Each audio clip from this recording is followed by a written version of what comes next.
it's the Scholar General, 莫讲点兵. So today I want to make a video talking about war horses. So let's get right to it. So when I refer to the Middle Ages in this video, I'm talking about the mid to late Middle Ages, roughly from the year 1000 to the year 1500 AD.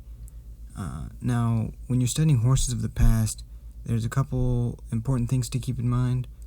The first one is that horses have changed a lot over time, just like everything else. But also, in the past, they wouldn't have had like selective breeding programs. They wouldn't have isolated certain horse populations in order to amplify particular traits. That's a fairly modern idea. And the genetics of horses are super complicated. But that being said, there are some particular modern breeds that we think are related to war horses during the medieval period, so we're going to talk about some of those in this video. So another important thing to know about horses in general is that horses are measured in height in a measurement called hands. Now, one hand is equal to about 4 inches or 10 centimeters. And horses, when you measure a horse with hands, you usually measure from the ground up to the withers, which is like at the base of the neck of the horse. War horses were super useful for warfare during the medieval period, and they were used in a very broad area from like Europe all the way to East Asia and in South Asia and even North Africa as well. So just used all over the place. But even though they're very prevalent, different cultures across the medieval period didn't always use or value their horses in the same way. And there's different types of training regimens that they had for horses and different things that they appreciated out of their horses. Generally speaking, there's kind of 3 different categories or approaches to war horses that cultures took. There were some places that really valued horses for their strength. There's others that valued horses for their mobility, like speed and endurance. And then there's also some which really wanted to have self-reliant and hardy horses. Now, these categories are obviously not mutually exclusive, and there's no kind of categorization that maps onto reality perfectly well, but it's just something, just a general kind of generalization of a grouping. And so let's look at some of the different approaches that different places took towards their war horses and how they fit into these categories. So in medieval Europe, kind of the most valued war horses were really appreciated for their strength. And of course, they wanted horses that were fast, but strength was very important because the horse needed to be able to carry an armored knight into battle, and especially deliver that powerful cavalry charge with the lance. So there's 2 modern breeds that we have now, which we believe are descended from medieval war horses. And the first one of these is the Frisian, which comes from like the Netherlands, and the second one is the Andalusian, which comes from southern Spain. Some people think that medieval war horses would have been super large, like modern day Clydesdales, but Clydesdales are the product of some careful breeding programs to produce draft horses, which are meant for like pulling plows and not at all for warfare. And the horses in the medieval period would have been about 15 hands tall, because we can measure horse armor and it's about that height. So we wouldn't have giant horses like Clydesdales running around with knights on them. They would be about 14 to 15 hands. So in medieval Europe, they didn't have any words for like horse breeds, because they didn't have horse breeds really, but they did label horses by the jobs that they did. And the job of warhorse, the best war horses, were called destriers, which is a word from medieval French, and it basically literally translates to right-handed. Now, there's 2 theories about why they would be called right-handed. One of them is because the knight riding the horse would use a lance in his right hand, and that's like the key weapon of the knight. And the other theory is that some scholars suggest that the destriers would actually be trained to lead with their front right hoof while running, which means that their front right hoof would be driving off the ground as the lance strikes, and that could support the strike more effectively.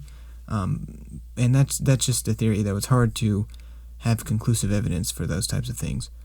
So kind of the apex of the warhorse in medieval Europe was to have this strong horse carrying a heavily armored knight, which would be galloping at the enemy, and you would focus on getting all the mass and energy of the horse and the rider behind the point of the lance to drive it into the enemy. So let's move on to talk about warhorses which are focused around mobility, like speed and endurance. There's kind of three modern horse breeds that epitomize this ideal, and they are the Barb from North Africa, the Arabian horse, obviously from the Arabian Peninsula, and the last one is the Akalteke, which is from modern-day Turkmenistan. But the Akalteke, or something like the Akalteke in the medieval world, would have been used broadly by Turkic peoples. All three of these horses have a complicated genetic history, and it's debated about which of them is the ancestor of the other one, or if they are genetically related.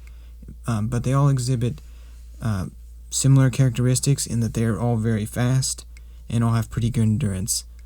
Actually, modern-day quarter horses and thoroughbreds were created, these breeds were created by taking Arabians and importing them into England and Europe and the United States. The Arabian horse, for example, is very fast and has very good endurance. An Arabian horse can run up to 40 miles an hour, or about 65 kilometers per hour, and they also, even today, Arabian horses hold the world records for endurance racing. So just very, very fast breeds. Now, in the medieval period, these kind of mobility-focused warhorses were used very widely from North Africa into the Middle East and into Central Asia and also down into South Asia. So it was a pretty wide swath of Afro-Eurasia that used them. So kind of the pinnacle of these mobility-focused warhorses was to have a very highly trained corps of troops like the Mamluks from Egypt, and they would be very highly trained and be able to use hit-and-run tactics on the enemy with archery, and basically the idea is you're very good at positioning because you have an extremely fast and agile horse, and you can decide where you want to be on the battlefield. But it's not all just about horseback archery. These Mamluks, for example, were also trained with lances and other weapons as well. In fact, in the Arabic-speaking world, so Middle East and North Africa, there was a whole genre of text called Furusiya, which was basically all about horses. It would talk about how you take care of your horses, like the veterinarian medicine about horses, as well as the equestrian martial arts, like horseback archery, use of the lance, use of the sword, all of the details. So that just kind of shows how prevalent this whole idea and conception of the warhorse was.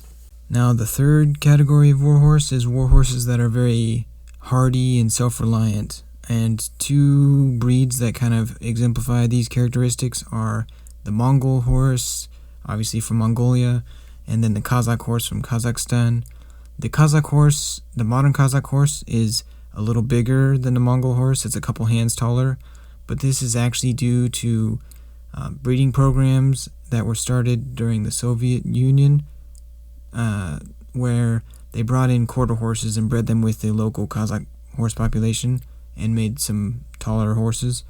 But in the past, both of these horses would have been fairly similar to each other, and they would have been very similar to the horses of the medieval era. In Mongolia, the horses of the Mongol Empire, like Chinggis Khan's time, there's been no selective breeding pressures put on the horses. Basically, these horses are semi-wild, so you have horses that you keep maintaining kind of a large herd of horses that lives on the steppe, and they're fairly similar to wild horses in how they live, and this actually offers a couple of advantages when it comes to warfare.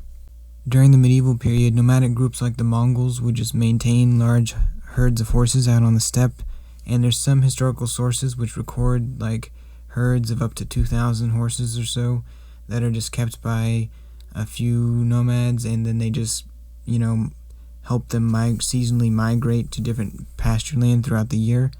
And the nice thing about these steppe horses, they're fairly small, smaller than other horses in the medieval world, but they are nice because they have really tough stomachs and they can eat fairly poor quality grass. And additionally, they don't need horseshoes because they have pretty naturally tough hooves. Other horse breeds and other types of horses have fairly soft hooves because they're not living outside running all the time, or they also, some of the breeds have just been bred to have softer hooves because other traits have been emphasized.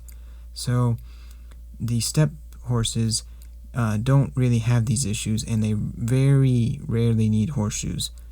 Additionally, a lot of horses, like Mongolian horses, the reason that other horses, you actually can't take other horses and put them in Mongolia, not just because the grass is hard to eat, but also because of the winter.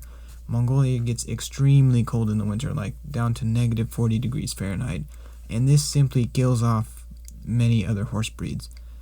But Mongolian horses are able to dig into this underneath the snow and eat dead grass, and that's just not something that many other horse breeds are adapted to do. So there's a couple advantages that one can gain by using horses like this for war, particularly if you're on the steppe or somewhere adjacent to the steppe.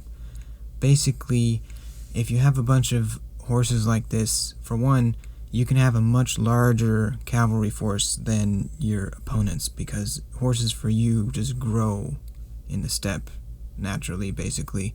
So the Mongols, they had a lot of horses. The average Mongol soldier would have 3 to 5 horses, which would all ride with him, and he would switch between them as the horses got tired. So you can have a lot of horses, and every soldier can just be a cavalryman, and that means that the horses can also eat grass that's on the steppe. So the whole logistics of how an army has to work is very different. You don't necessarily have to have supply lines, and you can just have a big migrating herd of horses that goes with your army and carries your army. And that explains some of the successes that the Mongols had. Also, these Mongolian horses are unique from other war horses is that they are able to do something called jora, which it's an ambling gait. Now, when a horse runs, depending on its speed, a horse will either walk, trot, canter, or gallop.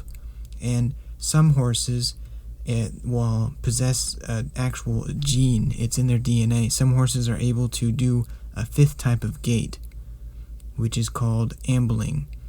Now, what ambling is it's a fairly fast gait that's also very smooth and doesn't jostle the rider around very much. And this is valuable because if your logistics, or if your whole army, it means that your army can move without being worn out as much. So that kind of explains the whole system that the Mongols used and how they found some success. So to kind of sum up, basically in the medieval period, there were 3 approaches to war horses. Some horses were really valued for their strength to be able to carry heavily armored knights into battle. Other horses were valued for their speed and endurance and their ability to facilitate really fast hit-and-run tactics. And then other horses were very useful because of how self-reliant they were and how hardy they were. Alright, that's everything for this video. Let me know what you think down below in the comments, and please subscribe if you want to see more.